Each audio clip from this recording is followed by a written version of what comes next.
And now let the conversations begin. We're going to have our first panel, and moderating that panel will be Mae Nan Ellingson. I have a hunch she doesn't need a lot of introduction. Probably the best thing to say is that she was a delegate to the Constitutional Convention, and I believe she was voted one of the best delegates. That's an interesting thing that I read about.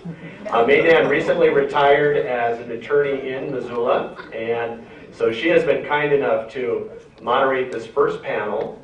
The focus of the panel will be the Bill of Rights and the Declaration of Rights. And so, Mae Nan, I'll let you take over. So what I'm going to do is give you this. Okay, shall I just stay seated?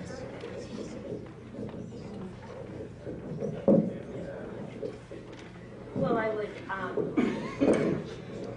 while my panelists are coming to join me here, I will stay standing and tell you we could not have a better group of people to talk about the Declaration of Rights of our Constitution than the three people who will be joining me on stage. First of all, Dahood. Wade was the chairman of the Bill of Rights Committee and came from a very prestigious practice of law in Anaconda. In the 40 years since we've adjourned the convention, he has continued that practice. We also have on the panel Betsy Griffing as the legal director of the ACLU for 5 years and a professor of constitutional law at the University of Montana. She has argued cases involving the Bill of Rights or our Declaration of Rights before District Court and the Montana Supreme Court.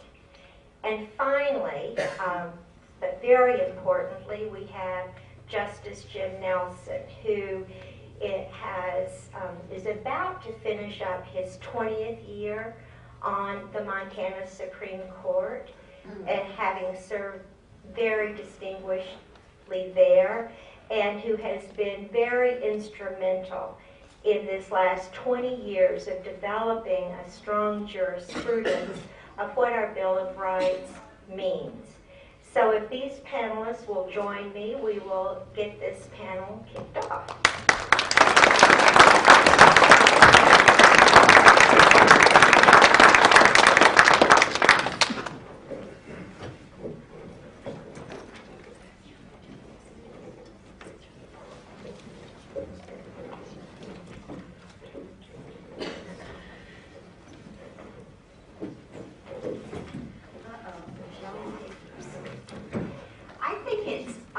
Very fitting that the first session of this constitutional symposium does indeed deal with the Declaration of Rights. The one thing we all know is a constitution is the document which we the people agree to be governed by. It is the document that gives power over us and under which we agree to consent to be governed. And it is the Bill of Rights as a fundamental part of that document that protects or really delineates the rights that we as citizens wish to retain for ourselves and puts limits on the very power of government that the rest of the Constitution conveys. So the Declaration of Rights in our Constitution, unlike the federal Constitution, which was an afterthought, was really sort of the beginning and the end of our Constitution. It was clearly one of the most important committees to be a part of, because we knew it would set the tone of what this Montana Constitution would be. I am going